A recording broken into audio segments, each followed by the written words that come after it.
5 August July অভ্যুত্থানে আওয়ামী লীগ সরকারের পতনের দিন 5 ঘণ্টা এক বাথরুমে স্ত্রীসহ লুকিয়েছিলেন দলটির সাধারণ সম্পাদক ওবায়দুল কাদের।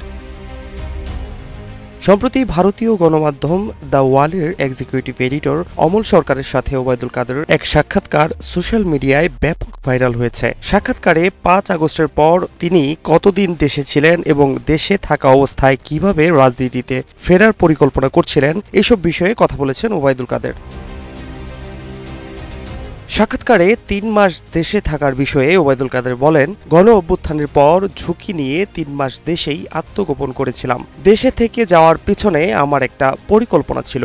আমি চেষ্টা করছিলাম শ্রমিক, কৃষক সহ পেশাজীবী, বিশেষ করে গার্মেন্টস শ্রমিকদের নিয়ে যদি কিছু করা যায়। শ্রমিক কর্মচারীদের অসন্তোষ, ক্ষোভকে সংগঠিত করার চেষ্টায় ছিলাম।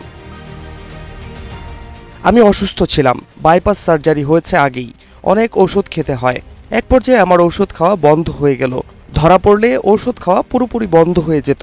এদিকে মাথার উপর 112টা খুনের মামলা, একের পর এক নেতা ধরা পড়ছেন। তখন অনেকেই বললেন দেশে থাকা ঠিক হবে না। এক পর্যায়ে দেশ ছাড়তে বাধ্য হই।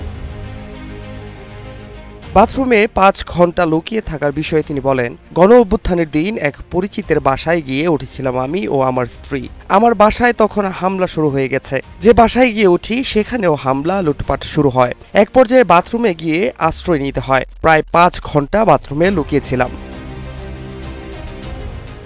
আওয়ামী লীগের ভবিষ্যৎ প্রসঙ্গে আশা প্রকাশ করে ওবায়দুল কাদের বলেন, আমরা বাংলাদেশে নিজেদের জায়গা ফিরে পাব।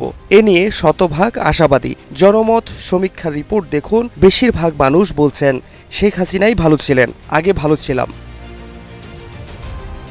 সাক্ষাৎকারের শেষ অংশে এডিটর অমল সরকারকে প্রশ্ন রেখে ওবায়দুল কাদের যোগ করেন, ভুল ত্রুটি হয়ে থাকলে সেটা দেশে ফিরে বলবো, ভারতে বসে কেন বলবো?